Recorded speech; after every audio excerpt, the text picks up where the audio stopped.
né? Essa é uma questão que nós temos enfrentado, né,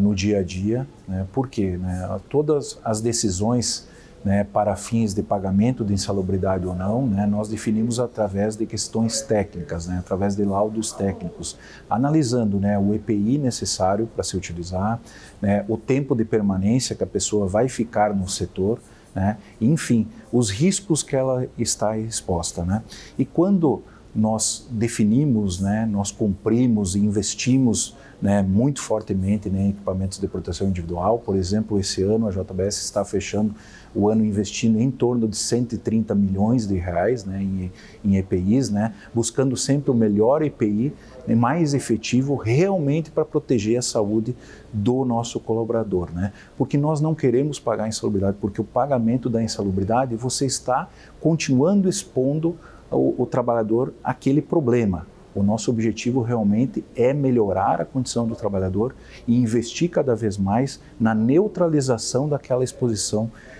da insalubridade. E infelizmente quando nós enfrentamos, né, laudos periciais, judiciais, né, que são construídos de forma atécnica, com opiniões pessoais, sem se seguir as regras legais, o que está previsto tanto na Constituição Federal, como na CLT, como nas normas regulamentadoras, esse é um problema que gera uma insegurança muito grande para a empresa, tanto na discussão judicial, como para se realizar novos investimentos naquela região, naquele país, né? Então isso sem dúvida nenhuma, né, acaba sendo um desserviço, né, para um investimento cada vez melhor e mais qualificado de parte das empresas, né, para se cuidar da saúde e da segurança do trabalhador. O crescimento, né, de processos, né, e ajuizamento de demandas relacionadas ao tema de insalubridade no Brasil, ele vem aumentando significativamente em virtude do posicionamento, né, infelizmente atécnico de alguns peritos judiciais em relação ao tema, né, que acabam não seguindo a técnica estabelecida tanto na Constituição Federal, como na CLT, como nas normas regulamentadoras, principalmente quando nós falamos, né, em relação à insalubridade, o que está estabelecido na NR15 em seus anexos, né, que estabelece os riscos, né, químicos, físicos e biológicos, né? E as empresas, né, quando vão definir o pagamento ou não de uma insalubridade para seus colaboradores, ela faz um laudo técnico de insalubridade em todas as suas plantas, em seus setores, né, para definir tecnicamente, né, se aquela pessoa, né, utiliza o equipamento de proteção individual adequado, quanto tempo de permanência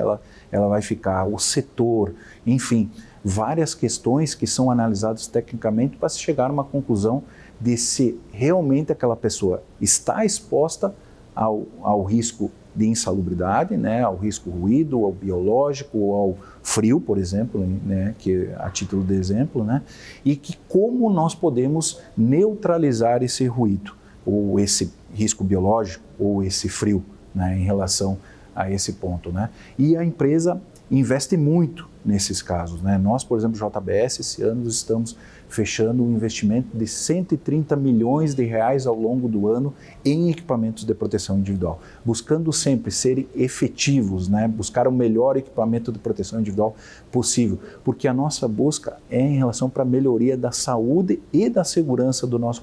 colaborador, né? Porque o pagamento da insalubridade, você acaba deixando de investir na segurança, na melhoria, na condição de trabalho daquela pessoa. E quando nós fizemos esses investimentos, né, nós estamos sempre buscando a melhor saúde e a melhor segurança desse colaborador em relação a esse ponto. Infelizmente, né, a gente tem visto o crescimento, né,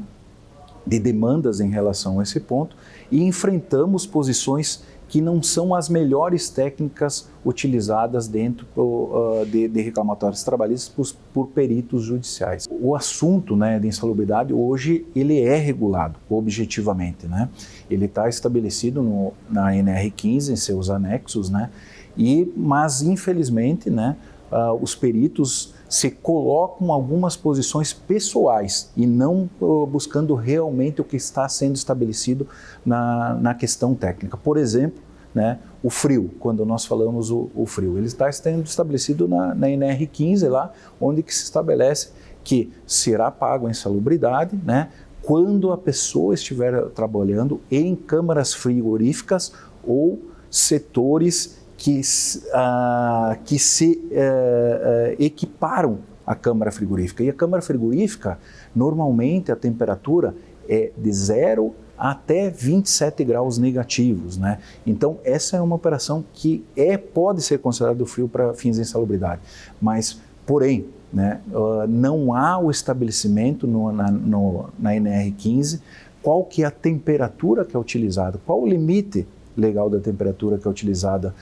para que possa ser considerado frio. E nesse sentido, a NR9 vem deixar mais claro nesse ponto, né, que ela estabelece, na falta de parâmetros, que é o que acontece, nós não temos parâmetros na NR15, deve ser utilizado a CGIH, que é um órgão internacional americano, feito de higienistas ocupacionais, né, que constroem através de laudos técnicos e estabelecem através de estudos qual que realmente deve ser utilizado de frio para fins de insalubridade. E nesse sentido, né, a CGH estabeleceu que somente o que for considerado abaixo de 4 graus que é considerado frio para fins de insalubridade. Ou seja, até o limite de 4 graus não há o que se falar sobre frio, mesmo que não esteja se utilizando o EPI. Abaixo de 4 graus, se o funcionário estiver utilizando os equipamentos de proteção individual com os devidos CAs, certificados de aprovação emitidos pelo Ministério do Trabalho, também ele vai poder operar e não vai ter direito ao adicional de insalubridade, porque ele está devidamente protegido e está com o EPI neutralizando a exposição do risco frio, por exemplo, né?